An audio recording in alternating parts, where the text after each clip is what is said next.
They say she still wanders the crypts, a mother, forever searching for the children she lost. And if you hear her cry, it's already too late.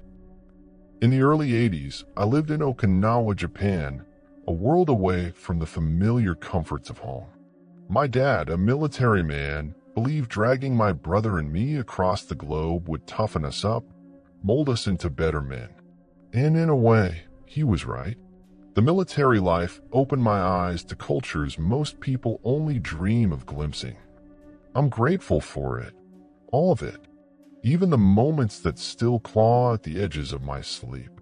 When we arrived in Okinawa, Dad didn't want us cocooned on base, surrounded by American voices and chain-link fences. He craved immersion, so he plunked us down in a small Japanese neighborhood perched atop a monstrous hill. Our little house sat at the end of a cul-de-sac, gazing out over a sprawling zoo, monkey shrieks echoing up the slope, and on one side a vast, looming cemetery. The house itself teetered above the monkey habitats, a mile downhill through a tangle of jungle straight out of an Indiana Jones fever dream. Thick, suffocating vines, buzzing with unseen insects, hid the ground beneath. The neighborhood kids and I hacked through it endlessly, shrugging off whispered warnings about venomous habu snakes and unexploded World War II mines, their rusting husks supposedly still buried in the soil. We were invincible until we weren't. We were the only American family in that cul-de-sac, encircled by Japanese neighbors who welcomed us with a warmth I'll never forget. The kids adored us. Language was a flimsy barrier. We spoke through gestures, laughter, and a universal chaos of childhood. Across from our house lived an older couple, their property swallowed by a lush, almost otherworldly garden. The woman insisted we call her Mama-san. She'd lure us over with steaming green tea and chocolate banana cookies, her hands gnarled but gentle as she guided us through weeding or planting. We adored her. Everyone in that neighborhood radiated kindness, except for one shadow that clung to Mama-san's home like a curse. Her garden backed right up to that cemetery, its stone crypts glaring down at us from the valley below. Okinawa's an island, so the earth doesn't swallow its dead. Instead, they're sealed in above-ground crypts, massive, polished stone arcs crowning wide slabs, each with a hollow square carved into the center.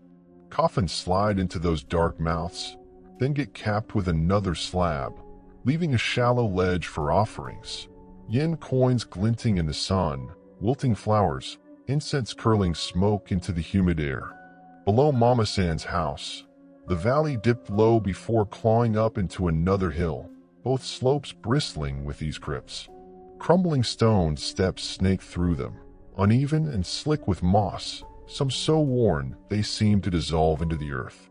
It was a haunting sight even in daylight, a silent city of the dead watching us. One evening, as the sky bruised purple, Mama-san called me over alone. She said she had something to show me, something just for me as the older brother. Pride swelled in my chest, tinged with curiosity. I followed her through the garden, its flowers glowing faintly in the dusk, to a thick wooden bench carved with faded scenes of fishermen and samurai, their faces eerily lifelike in the dim light. She told me to sit, then vanished into her house, leaving me with the rustle of leaves and the distant hoots from the zoo below.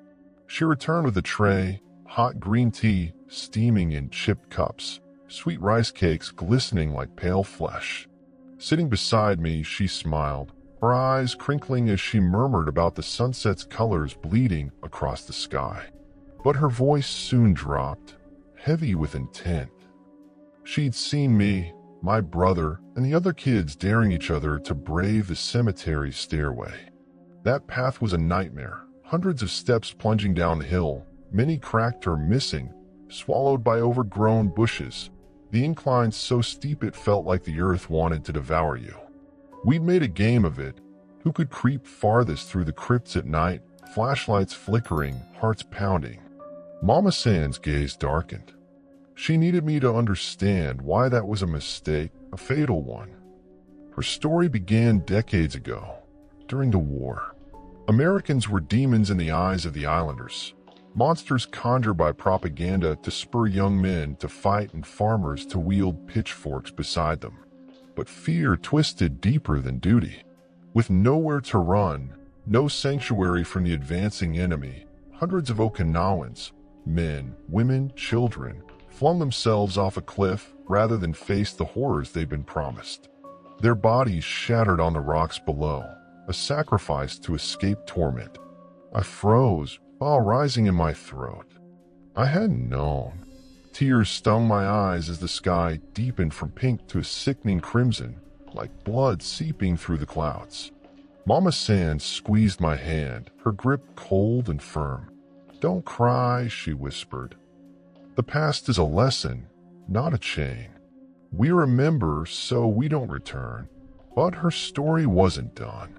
Among those who leapt was a young woman, clutching her two small children. She survived the fall, broken, unconscious, but alive. For months, she lay in a coma, a ghost hovering between worlds. When she awoke, the truth shredded her. Her children were gone, buried in an unmarked crypt somewhere in that cemetery below, lost among the nameless dead. Day and night, she roamed the crypts, her wails echoing through the valley, her hands clawing at stone until her nails splintered. Grief consumed her. One dawn, she staggered to the ocean's edge and hurled herself into its depths, desperate to join her lost babies. But peace eluded her. They say suicide damned her soul, trapping her in purgatory, an eternity of searching, never finding. The sun vanished as Mama San spoke, the cemetery sinking into a void of black. Feeble lamps flickered along the main path, their light swallowed by the dark between the crypts. "She still wanders," Mama San said, her voice a hiss, "looking for her children. You can hear her crying." She pointed down. I didn't want to look. Every nerve screamed at me to run, but my eyes betrayed me. There, in the cemetery's depths, a white shimmer pulsed, a figure stark against the inky gloom. It trembled, swaying side to side as it drifted between the crypts, slow and deliberate. Then the sound hit me, a faint sob soft as a breeze, swelling into low guttural moans, pleas torn from a throat raw with anguish. My skin prickled, sweat beading cold on my neck. The figure grew sharper, its edges fraying like torn cloth, its movements jerky, unnatural. Was it closer now? The moans sharpened into a keening wail, slicing through the night. I lurched to my feet, heart hammering, but Mama San's grip tightened. "She won't come up here," she murmured, her voice eerily calm. "We're too far. But down there after dark, she waits." Many don't know her pain. They call her the White Witch, and it enrages her. She lashes out. "Stay away. Pray for her instead." Her eyes glinted, unreadable. She visits me sometimes, hoping I'll guide her to peace. But she's lost forever. The air thickened, heavy with something I couldn't name. The wails faded, but the figure lingered, a pale smear in the distance, watching. I never went near that cemetery again. Never sat on that bench with Mama San either. Her tea turned bitter in my memory, her garden a trap I'd narrowly escaped. But the White Witch stayed with me. Years later, I visited Suicide Hill, now Peace Prayer Park, a quiet tribute to the dead.